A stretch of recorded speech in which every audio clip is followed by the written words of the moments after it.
بسم اللہ الرحمن الرحیم۔ ہمارے معاشرے کی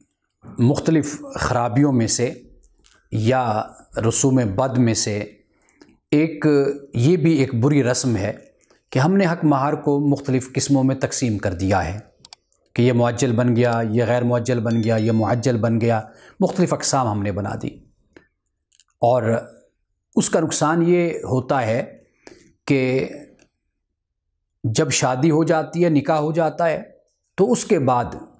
یا تو حق مہار کبھی دے دیا جاتا ہے اور کبھی حق مہار دیا ہی نہیں جاتا، نہ بیگم پوچھتی ہے، نہ تقاضا کرتی ہے،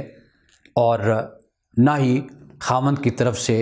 اس طرف توجہ دی جاتی ہے کہ یہ اس کی ذمہ داری ہے، فرض ہے، لازم ہے کہ اس کو ادا کرے۔ اس لیے کہ ہم نے حق مہار کو مختلف اقسام میں تقسیم کر کے رکھ دیا، حالانکہ حق مہار وہی ہوتا ہے کہ جب نکاح ہوا اسی وقت اس کو ادا کر دیا گیا، یہ حق مہار ہے۔ اس لیے کہ جب ایک بات ہو رہی ہے، جب نکاح ہو رہا ہے، اسی وقت ہی اس کو ادا کر دیا جائے۔ اب معاملہ ایسا ہوتا ہے کہ ہمارے ہاں چونکہ حق مہار ایسا ہونا چاہیے کہ جس پہ لڑکی والوں کو بتاتے ہوئے یا جب اس کا اعلان ہو تو شرمندگی نہ ہو، اور لڑکے پر اس کا بوجھ نہیں ہونا چاہیے، یعنی اس کی ہمت اور استطاعت سے زیادہ نہیں ہونا چاہیے۔ چونکہ ہمت اور استطاعت سے زیادہ حق مہار رکھا جاتا ہے، اس لیے اس وقت ادا کرنا مشکل ہو جاتا ہے، تو پھر اس کو وعدے پر ٹرخا دیا جاتا ہے، اور پھر زندگی بھر کبھی ہمت ہوئی تو دے دیا، ہمت نہیں تو نہ دیا۔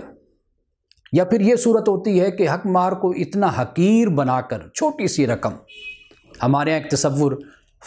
حق مہار فاطمی کا تصور بھی ہمارے ہاں موجود ہے کہ جو غالباً 32 روپے کچھ آنے بن جاتا ہے، حالانکہ اس کا کوئی تصور نہیں ہے۔ تو لہٰذا اگر ہم قرآن مجید کا مطالعہ کریں اور احادیث رسول صلی اللہ علیہ وسلم کا مطالعہ کریں، حق مہار وہی ہے کہ جو نکاح کے وقت مرد اپنی عورت کو ادا کر دیتا ہے۔ باقی اس کے علاوہ جو ہم نے اقسام بنا دی، ان اقسام ہی سے لوگوں کے لیے چور دروازے بنے، اور کسی نے حق مہار اپنی زندگی میں ادا کر دیا اور کسی نے نہ کیا، اور اسی طرح ہی زندگی گزار لی۔